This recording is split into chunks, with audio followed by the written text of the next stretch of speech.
चल भौजी घरे चल। साला गिर गई के कार रे। सुननी भौजी के छोटकी बहनिया बड़ा ढेर दिन के बाद आयल। चल न रंगवा चल के लगा देवे के चल। साला ढेर पिले बनी के कार रे रोडवा खबर रे। होलिया सारा रा रा रा रा रा रा होलिया। अब भौजी बाहर निकला हो। आज तो होलिया। आज ऊपर नीचे रंग तो डलाइबे कर। साला कितना गिरता निकरे। भौजी देखिए तो रिसियाई लगी है। सारे चल अंदर चल लागत भाभी बाहर नहीं निकली। भौजी हमने के आ गई के हो अंदर रहे रंग लगावे। भौजी सुना हो कहाँ रिसिया के जाता रू हमनियों से डलवा लो रंगवा। होली में देवरे कुल से रिसियाल ठीक नहीं हुआ।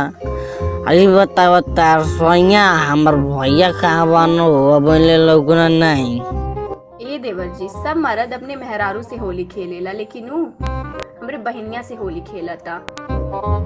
मरद नाही बरद बा पूछत नाही दर्द बा। चला जीजा दीदी से कहता किनारी में गिरल रहला। चल न रे भौजी से आशीर्वाद ले ले के। नमस्ते। दोगला बाने सब पी के आई सब।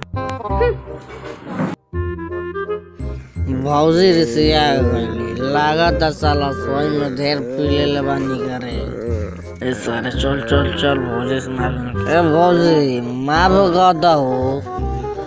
आ भैया कहाँ गइल बा नंबर दे अपने तो गइल बा न कि सालियो साहब के हमरा लेके चल गइल बा न। पता नहीं कहाँ गइल बा मुंह फकाउना घूम घूम मुंह पिटवावत आपन।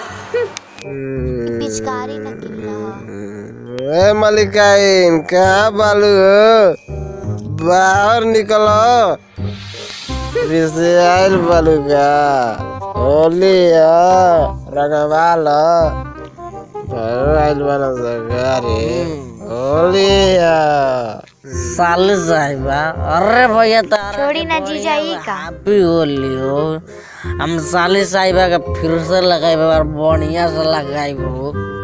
भाग के साली अरे बहिनी इधर आओ ई पियले बाने सन। चल रे साले चल भैया भगात न चिन्हा गई वो साली। ए भैया कोई दिन तो भगा बस आवाज कुछ कहो से भैया से दूसरा घर में चल। ए मलिकाइन तू का अंदर हो कुछ चल गो तू बाहर निकला। ए सुन मुंह का फुलने वाले भैया दो शब्द कह। नमस्कार भैया हम बिना कोई यूट्यूबर होली वीडियो अच्छा लगे तो लाइक करी कमेंट करी शेयर करी और जय भोजपुरिया समाज होली मुबारक हो।